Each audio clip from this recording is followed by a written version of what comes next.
All right, other questions coming in from you guys.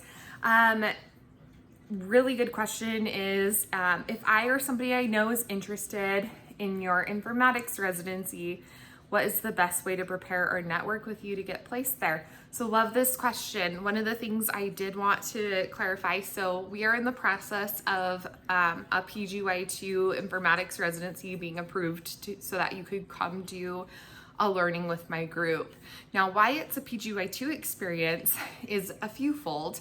So one fold being informatics is actually a really deep clinical area. And so being able to have been on the front lines, acting as a pharmacist, and getting a really good and solid multi-disciplinary or multi-specialty PGY1 is really helpful for experiences like, or that would really be helpful in our residency that we're planning, or any informatics residency. That clinical training or background is really helpful. Often I see pharmacists, and this is becoming actually more and more frequently the case, where pharmacists will complete a PGY1 general pharmacy residency, a PGY2 in a specialty like oncology, and then complete another PGY2 in informatics so that they have that stacked expertise. Or they might do a PGY2 in a specialty and then get on the job informatics training as an analyst to become like an oncology informaticist in pharmacy.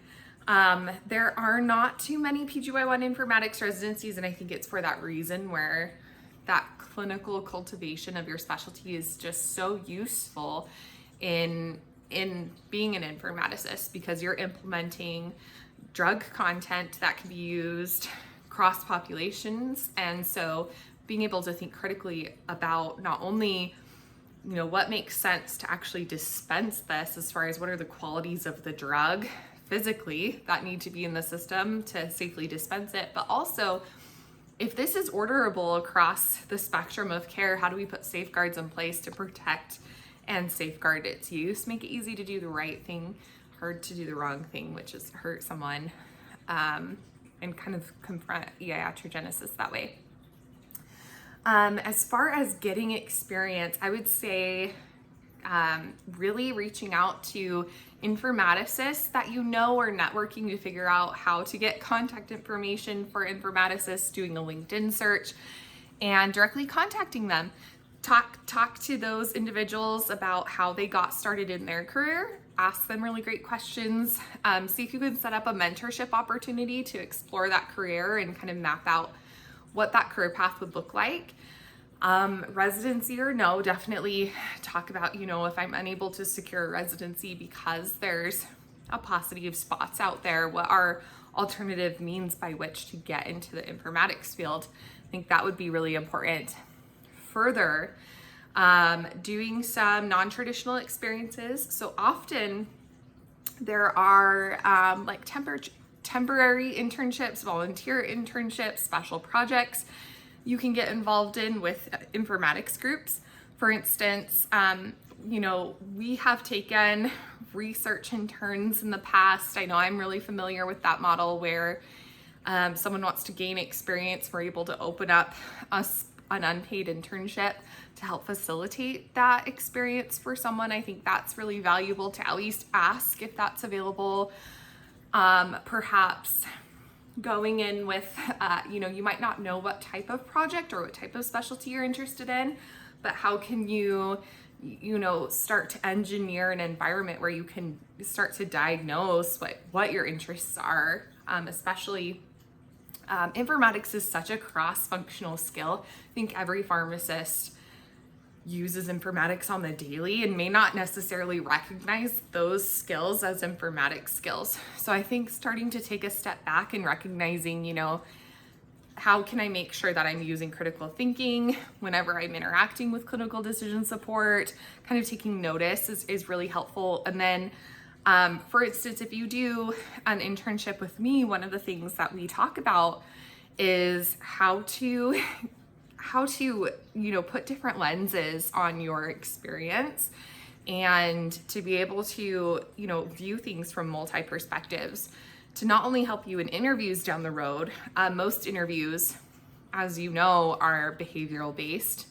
nowadays. So you really need to back up your answer with an experience showcasing how you've used those skills. One of the things that we talk about if you're on my rotation is how do you collect those experiences? How do you use the art of reflection to really distill down what an essence of an experience is? How do you track that? And those are things that are a little bit complex. I know I spend near 40 minutes setting up that type of activity with you on my rotation, and I can perhaps try to do that in a video as well. But really looking at that direct interaction with an informaticist could really help you in starting out in exploring, does that career path make sense for you? Or even further, because it's such a cross-functional skill, how can informatics really level up your game in any specialty that you decide to go into? Other things, so the other part of this question was, what is the best way to prepare for an informatics residency? So there are some online free resources, both on YouTube as well as there's an organization called, I believe it's called the Informatics Academy, but it's a group of informatics pharmacists that are also trying to fill the gap in information technology expertise that we just see a gap in with our pharmacy students entering the workforce as new pharmacists, and often people are picking up those skills on the job. And so I know they do try to do a very good background as far as, setting you up to know the core principles and foundational aspects of informatics, so that way you can feel like you can at least start to speak the lingo and recognize when you might be entering in an informatics type situation or mindset. Now, there are some really good resources out there as far as books that you could read that really help frame what the healthcare technology environment is like and what has set it up to be what it is today, because there's a lot of limitations on healthcare technology. So I think it's really important to know why. And part of the why is actually the history, regulation, and kind of how we've come to get this far in healthcare technology. The best book out there that I've read, and honestly, I read this book so many times by this point, I think it's definitely worth continuing to re-dive into.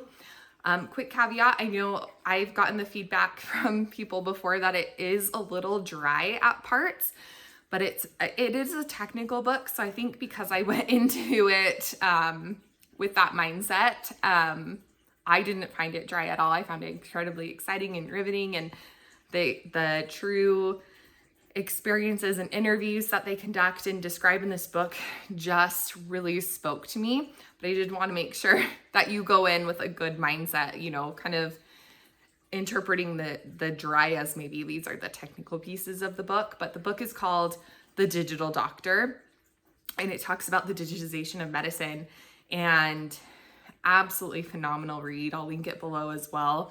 But it helps you get a good deep dive into why healthcare technology is the way it is. There's so many regulations in what healthcare technology has to do and how it has to be able to produce different audits.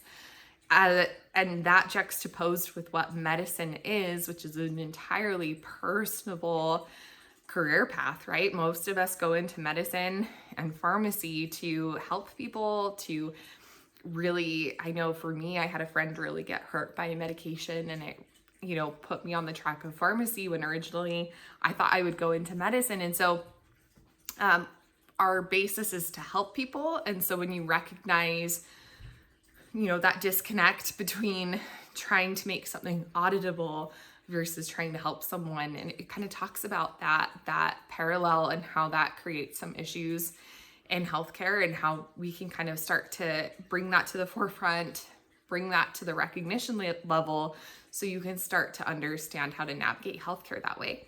One experience that I really love to go through with my students is to discuss, how much are you treating the eye patient versus the actual patient? So recognizing that, so much of our care that we provide people is dependent on what data we have, what information we have access to. And sometimes we become deeply reliant on our electronic health record and the data that's housed within our electronic health record, I challenge you to really take a step back and recognize, you know, for a medication that's coming through, do I have all the supporting pieces of information to make sure that this drug was ordered on the right patient? Because our workflow is really isolated into clicks, and clicks are so easy to make, mistakes might actually be easier to make because the actions embedded into those workflows are so synonymous with being on autopilot. And so how much are you truly, you know, catching yourself in true autopilot fashion? And how can you implement strategies to really balance that out and confront that? So I hope those are some of the things that would be really helpful. Of course, I would also for your experience, sorry, I just have a lot of thoughts at once. So I'm kind of pausing to gather them. So if you do want to go into informatics, I know we mentioned, you know, do an informatics rotation if you can, do an unofficial experience as you can. And it can be really difficult, especially if you're introverted like me, to reach out or to start to make those connections or to ask for those experiences. But just know that in the informatics field, large in part, we do feel as a specialty that there's a lack of individuals with our training. And so we get very excited to help someone start to explore this world. And so if there's not an informatics rotation necessarily available near you, how can you extend your network and maybe ask someone in a different state? Can you do a virtual rotation with them? Can you do a virtual project with them in the informatics space? I know for me, I have a lot of, you know, manuscript projects that are just kind of waiting for the opportune student that's interested in that subject to reach out, and we can work on that together. Often, just because there isn't an informatics rotation available doesn't mean that's impossible to set one up. What truly it might mean is, like, let's have a conversation, make sure that it makes sense in your career path, make sure you are interested in informatics before assigning yourself to a rotation, and let's create the experience that works in your schedule, that works for you. And I know I personally would be very happy to have those conversations, as I'm sure other informaticists would be as well.